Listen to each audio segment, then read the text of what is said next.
Çok mübarek olsun. Ben bu gelimli yetimli dünyamızın payız gününde Beyleganımızın bak bile güzel şadlık saraylarından biri olan Gelingaya Şadlık Sarayı'na Nahit Bey'in toyuna davet alıp gelen doğmaların əzlərinin her birine hoş geldin deyirəm. Ben buradan bey atası Kamil kardeşime, beyimizin əmisi İldeniz kardeşime Ateş'in salam yolluyoruz. Kardeş gözün aydın. Ben bugün beyimizin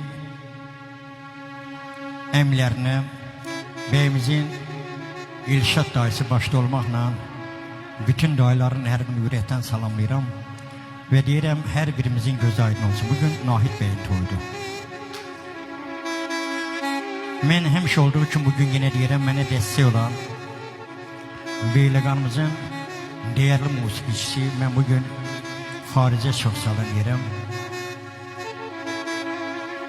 Ses rejisörü ben bugün Elmir'i yürekten salamlayıram, alqışlayıram. Elmir'e hemşe toyda görüşe deyirəm. 30 illik bir həsrətə son qoyub mən Qarabağ müjdəsi ilə gəlmişəm.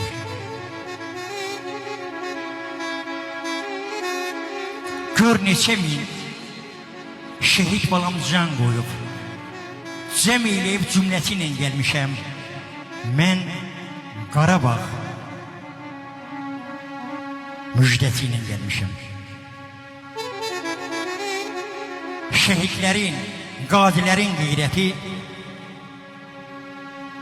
Poladımın, Cavidimin gürdeti, bu dünyaya tanıtırdı milleti. Mübarizin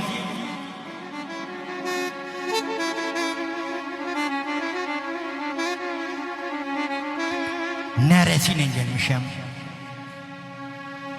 Halik, ben Qarabağ müjdesiyle gelmişim. Düşmenlerin başına od ediyen,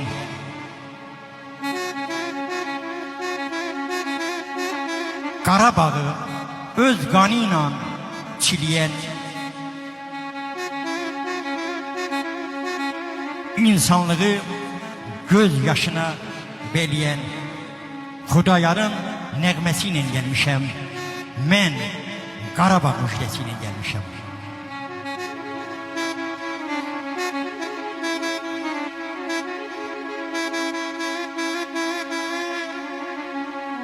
Kamil oğlu çare, səbir, dözümdür. Borçalı bir zengezur bir gözümdür. Bizim olacak Təbriz, Göyçə bizimdir. Bu arzunun həvəsiyle gelmişəm. Azərbaycan kəlməsiyle gelmişəm. Elmir, mən Qarabağ lehçesiyle gelmişim. Ben Qarabağ müjdesiyle gelmişim. Ben bugün Qarabağlı dostları yürekten alıştırdım ve her birine hoş geldin deyirəm. Çok mübarek olsun. Allah hemşe elimizi obamıza bak bilinçik toy kısmetlesin. İnşallah Elmir toylarda görüşelim. Çok mübarek olsun. Çok sağ olun.